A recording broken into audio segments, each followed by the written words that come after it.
Pep Guardiola has made 26 signings as Manchester City manager, Gasky. Did you know that? I didn't know that until you just told me. Well, you know it now. Fantastic. And so do our lovely listeners.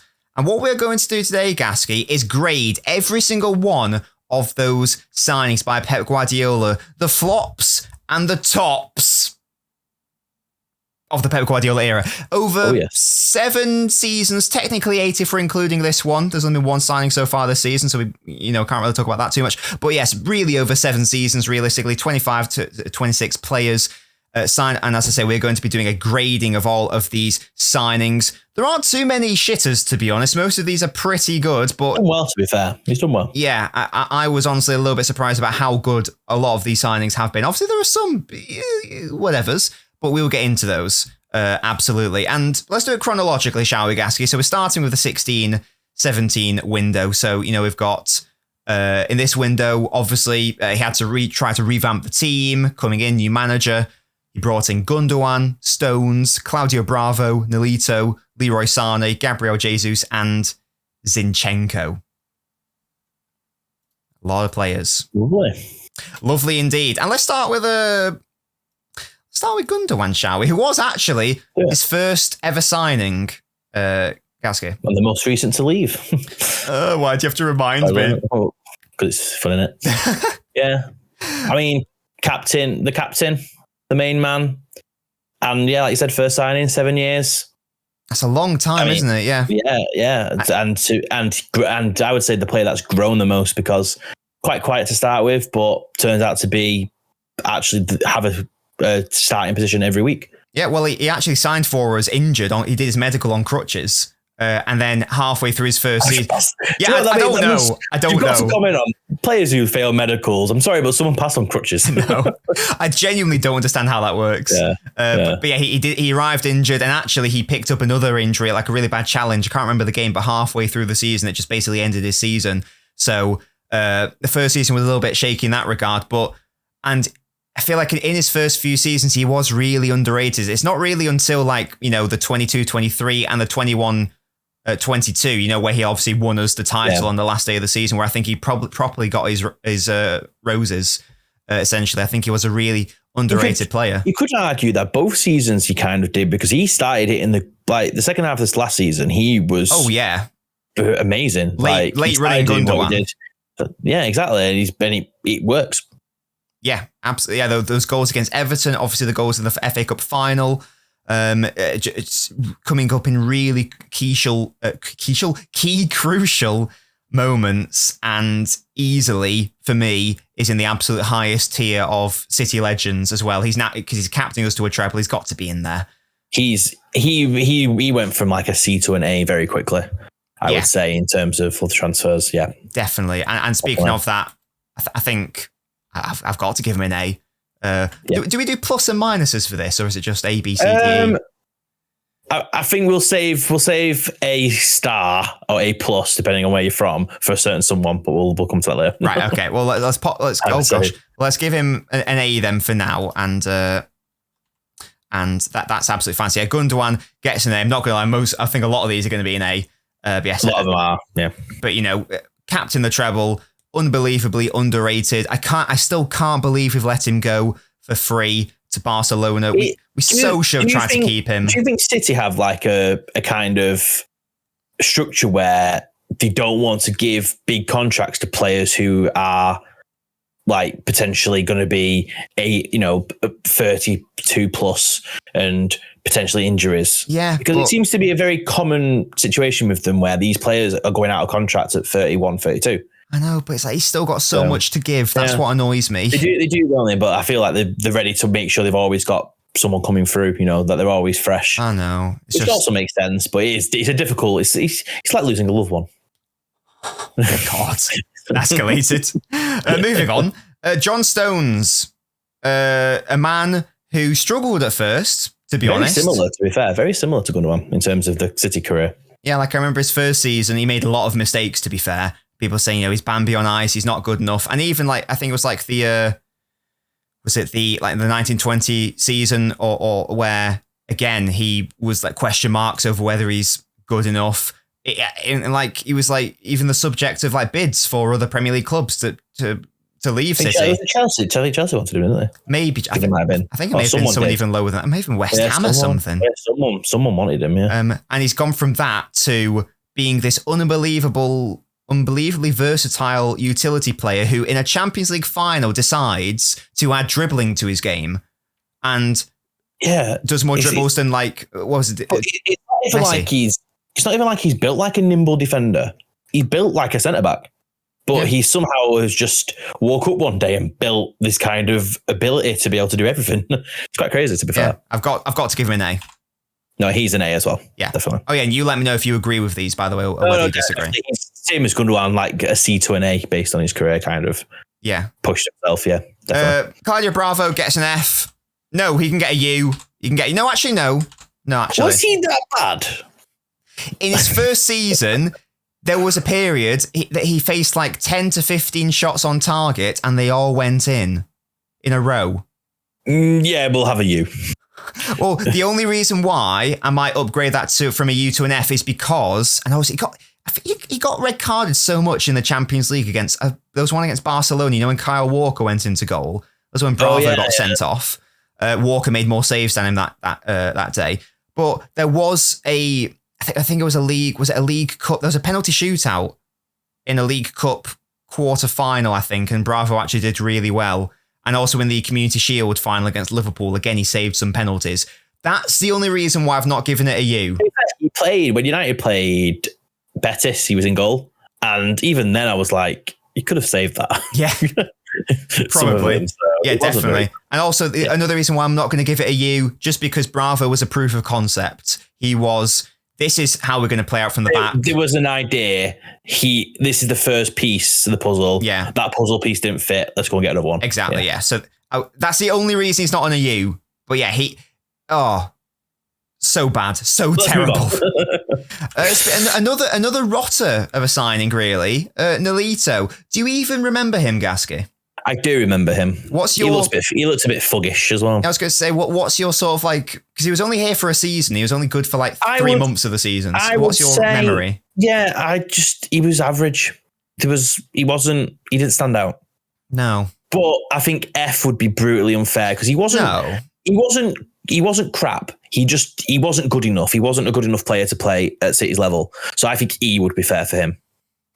Like if he went, I think E would be fair. Yeah. Just thinking, it's annoying because he was quite good in the first half of the season. He wore the number 9 for some reason. He's more of a winger, but he played left. He's left winger. He played. Yeah, exactly. I remember watching because there was some sort of I don't know the international tournament. I don't think it was a World Cup or a Euros. It was some sort of other tournament, but Spain were in it basically. Would it have 16, 17? I don't know what it would have been. Could it have been what's the one that they play when they've won all the Euro winners and the Copa America winners? I don't know what it would have been. What's it called? Because Spain didn't win anything, so I don't know. But did they not win the Euros? Would it not been the last Euros before then? Oh, I don't know, maybe. But whatever it was, Spain were in it. And I watched Nolito. I was like, we've signed this new player. Let's have a look. And I was like, why have we signed him? I don't know what he does. So I think... And then he was here for a year. And then I just feel like Bravo having an F and being how bad he was. Yeah, we'll give him an E. I don't think Nolito was that bad. Yeah, it was fine, but it wasn't fine. It was a bit pants, to be honest. Leroy Sané, controversial. Because there's a large section of the fan base adores Leroy Sané, and I'm also that person. He's very Marmite. Yeah, I think it's the manner in which he left is the issue for some people.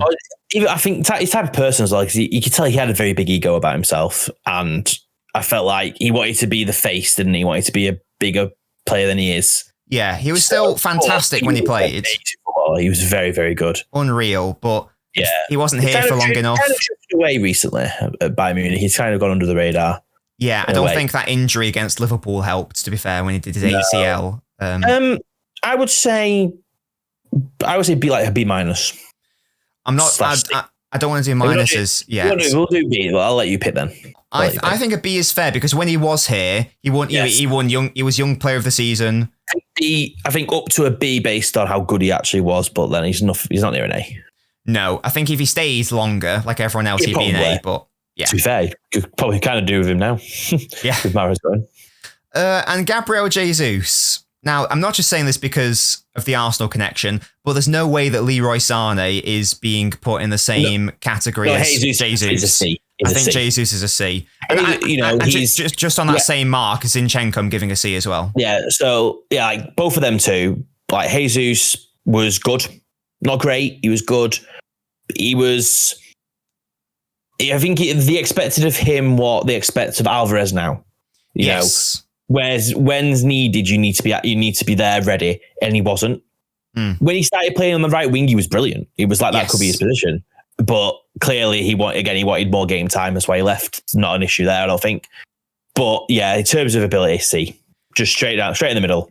I think it's a C transfer. It was I think the idea was he was going to be the long-term Aguero replacement. That obviously didn't happen. He missed too many chances. And obviously, as we know now, infamously, literally went and cried to his parents. Arsenal now he's a bit like, even at Arsenal, he's just like no guarantee. Like his hold-up play is immense. Like he's very, very good at doing the target man job, but you've got to put the ball in the net as well. Yeah, and it's a similar story with Zinchenko. Yeah. These are fantastic squad players, brilliant at City, but Zinchenko was a big liability at times.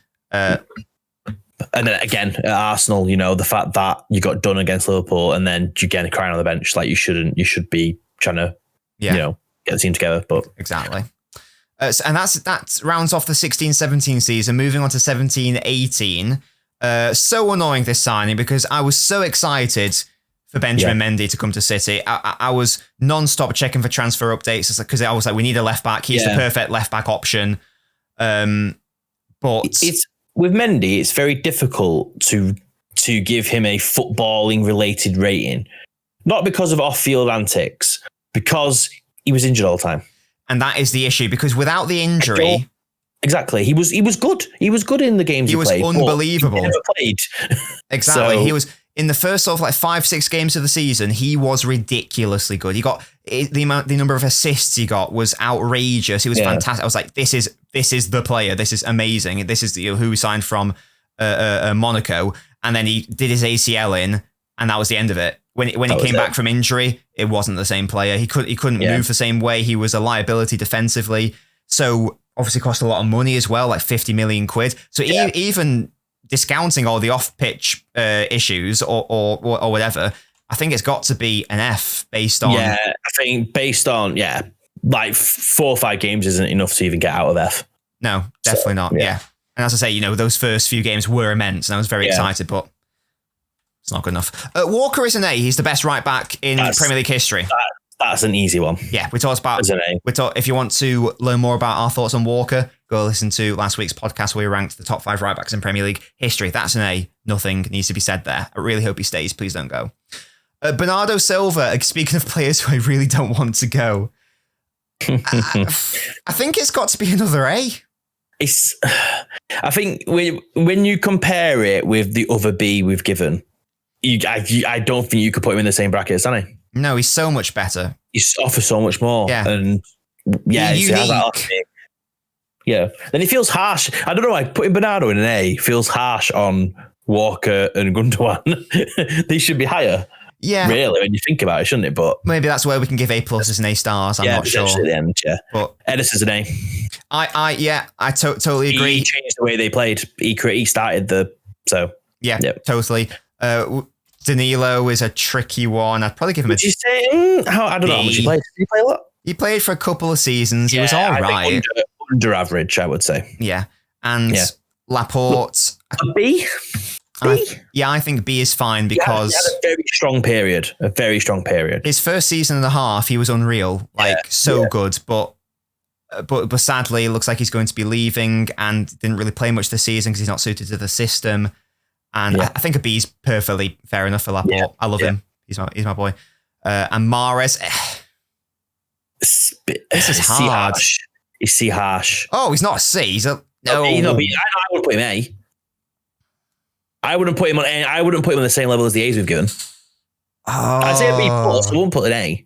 Okay, we'll have to do pluses there because I think he What about we might potentially. I mean, B's not too high. Like, if you look at the other B's, but look at the other B's we give him. Would you say he's a bigger impact than Laporte? Would you say he's a bigger impact than Sané? I just love Riyad Mahrez. I remember when he first signed, and you were saying how crap he is.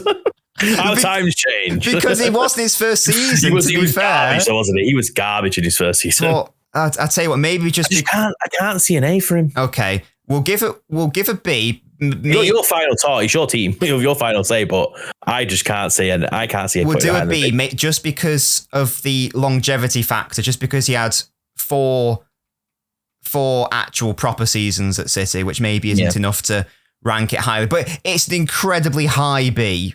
Like, it's a B plus. Yeah, B plus. Exactly. But looking at other A's, it's very difficult to put him in A. Yeah, I'm tentative on that one. I think that's a B stroke A. I'm giving that one as, because that's really hard for me to do. Rodri is an A. Best DM in the world. Nothing else needs to be said. João Cancelo is really hard to grade. See that? Are we basing this off footballing ability? We just basing it off the transfer, I guess. The transfer itself. And everything else. So first season he struggled. I'm just thinking City did very well in getting him out the door when things were getting sour. So any football related issues are not really there because he was gone. They managed to clear him off. He had a couple of bad games before then. He had a slow start, but was amazing after that. So I think he's the same bracket as Mahrez. B stroke A. Yeah, I don't. He can't be an A because that's Gundogan area. No, that's what I mean. So I think it has to be a B. If we're going off impact, then it's a B impact. He was the best fullback in the world for 2 years, to be fair. If we're being fair. Yeah. But I'm kind of in my head, I'm going off also a City impact, and I just don't put in the same, like you said, the same bracket as the A's. No, yeah, definitely. But it just seems so harsh to be putting. Well, no, Mahrez is in B stroke A. B sounds harsh, but B remembers like an 8 out of 10 if we're going off numbers. It's not a bad rate. Yeah. Yeah, that's fine. I'm giving Mahrez a B plus. I've decided I'm adding a plus for him. So it's separate from Cancelo. Oh, do you like our rules, listeners? Do you like all our little rules we have for these? Ruben Diaz has been one of the best defenders in the world for however many years. And, it's Ruben Diaz. He was probably going to be our captain next season. He's been world class for 3 years. It'll be weird if he's not captain. Yeah, he's basically the captain anyway. He is, yeah. To be honest. Nathan Ake has what he's gone up to a B after the last year. Yes, definitely. I think when we first signed him, he was season before. Yeah, but this year's taking his game to another level. He's not quite the level of Ruben Diaz, but I think it's fine to put him in the same area as Laporte in terms of the impact and all that stuff. Now, this is a really tricky one to grade, Gasky, because Ferran Torres was only here for he was only here for 1.5 seasons, and we did make a profit on him actually.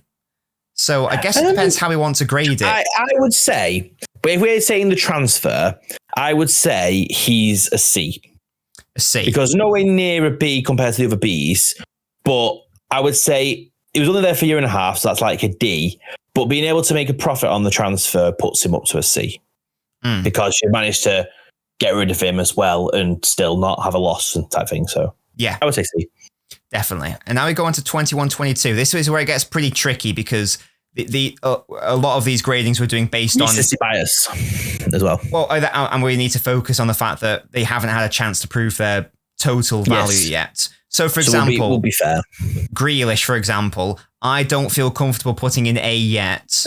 He's B. No, I would have said B. Yes, because I think he will be in A. If we compare him with the other A's, he's not near that. I think most of these A's, you think about it, have left a legacy at City. So you need to have that for being A, in my opinion. Yeah. And I think probably the same situation with Alvarez, would you say? Alvarez is a B just for how good he is as a sub-striker. Yeah, and again, he's had 1 year to do anything. Yeah. To be honest. A start. Next one, please. I love how we are just sort of going counter to our logic of, well, they've only had 1 season, so they can't do it. But yeah, Erling Haaland. You have to. I'm sorry, you've signed a player who's just breaking records. You have to. Yeah. he should win the Ballon d'Or in his first season. He's won the treble. Yes, he should. And not just won the treble, he has demolished it himself, the league. So it's got to be an A-star. Phillips, again, we've got... Phillips is a D at the highest. I'd say D. Again, it sounds harsh, but he's struggled in his first year. See, it's a D because he hasn't played. Not a D because he's rubbish. D because he's not done anything. Yes, exactly. I'm hoping that can be pushed up to a C next season. Kanji? C, I would say. I would say C. Interesting now, because he came in and he was so good last season. Yeah, I was thinking with it being last. I'm also thinking of the price and the fact that he can play centre half. If you're taking all that into account, right back, B, left back, and he just slotted in seamlessly. Yeah, we'll take that into account. I forgot, but yeah, we'll take everything into account then. Yeah. And Sergio Gomez, do you think a C is fine? No, I've never seen him play, so I can't really have a comment on that. Actually, no, I'm not. Again, I'm going to do a D for now. The jury's still out on Sergio Gomez because you got to put him with Phillips if it's like one of those. Let's wait and see. Yeah, exactly, and hopefully this under-21 tournament and the pre-season. He got top scorer, didn't he? Playing on the left wing, exactly. Yeah. Maybe he's the missing link for Mahrez. Maybe. Or, like just a backup left wing if Grealish needs a rest or something. Maybe that's what maybe getting him to play in defence isn't the answer. Yeah, because he's not a defender. I can tell you that right now. This guy cannot defend. If we're basing him on the left back. That's why, because he isn't one. Yeah. Well, he's not. Yeah, he plays on the wing for Spain under 21s. Yeah. If we're basing him as a defender, it's a U. Let me tell you that right now. This guy's got no defensive nous. Yeah. But I'm sort of like basing it on what might happen in the future as well. And I think a D is probably fine. And Kovacic, I can't even begin to grade, so we just do that question mark for now. Not applicable. Yeah. Exactly. So should we put? Do you want to put some pluses in and stuff? Or well, look, if Haaland's going A-star, Gundogan needs to be A-star. Right. I think John Stones needs to be A-star. Right. I think Walker A-star because he's the best fullback there. Literally, I think Walker needs to be A-star. I'm comfortable leaving Bernardo in A. Edison. Is that being cheeky? I think if it was an Alisson level, it would be A-star. I'm comfortable with A for Edison. Even though I love Edison, I think A-star is fine for him. Yeah, Barres B+ is I think fine. Rodri is going to an A-star as well. He's on his way to one. Yeah, definitely. Ruben Diaz will be an A-star as well. This is more just like. Are you happy keeping Cancelo B? Yeah. He's not a B+ with Mahrez, or do you reckon he's just behind that? I don't think he can, just based on the whole attitude, and he's probably going to be going now. Actually having to be removed. Yeah, maybe he loses his plus for that. Yeah, exactly. So Diaz is probably an A-star as well because again, won the title every year. Yeah, actually, I'm good. Actually, no, yeah, fuck it. Rodri and Diaz can get A-stars. So. I don't care. Give them all. They won the Champions League. Give them all. Literally, I think that's fine. I think that's done. I think that's good. I think that's fine. Yeah. So I think that's reasonable. Honestly, I think it's reasonable. Yeah. Do you know what? The fact that all the bad ones are at the top is the sign of a good manager. Yeah, there aren't. If we have a look at sort of like anything below a C is a bad signing. Really, well, it's one E and one F. There's two Fs and one E. Yeah, in terms of like out and out stinkers, there's less than 5. That's pretty good considering he's made 26 signings over 7 to 8 seasons. Less than 5, but 2 of them are based on not had enough to see yet. Exactly. So, yeah, the only actual genuine failures. Even Danilo wasn't a failure. To be fair, I would say the actual failures are Mendy, Alito, and Bravo. I agree. Yeah, definitely. Three failures in 8 years ain't bad. Good. In fairness. So then, to be fair, anyone who comments on like the fact that he spends so much money or he has all this blank checkbook and stuff, he's not had to fix a lot of positions that haven't worked. Exactly. It's only really goalkeeper he's had to do. You've got to get You've got to get the signings right. It's not enough to have them when you got to spend it well, and wisely. But there we go. That's another grading. Really hope you guys enjoyed this podcast. Thank you so much for listening. If you want to listen to more of these gradings, if you want to listen to our debates on top 5 players in every position, if you want to listen to our draft challenges, next week we'll be doing another draft 11 challenge. And I think, Gasky, do we think we might be doing that on new signings for this window? Yeah, I think this window's new signings. I think we'll have there'll be a lot. It might be next week. There might be a few more signings, so it can look could be interesting. That's going to be a good one. So make sure you follow so you do not miss that, because that's going to be a cracking episode. I think the drafts are probably my favourite ones to do. The drafts are very competitive compared to these. Yes, these are like that's why I like them. There's a lot of competition going on. There's a lot of arguments, and yes, it does get quite spicy at times. Exactly, yeah. So if you don't want to miss that, trust me, guys, you really don't want to miss that. So make sure you're following the podcast so you all stay updated. But until next time, guys, Gasky's been Gasky. There he is. I've been Nobbins. Here I am. And we'll see you next time. Goodbye.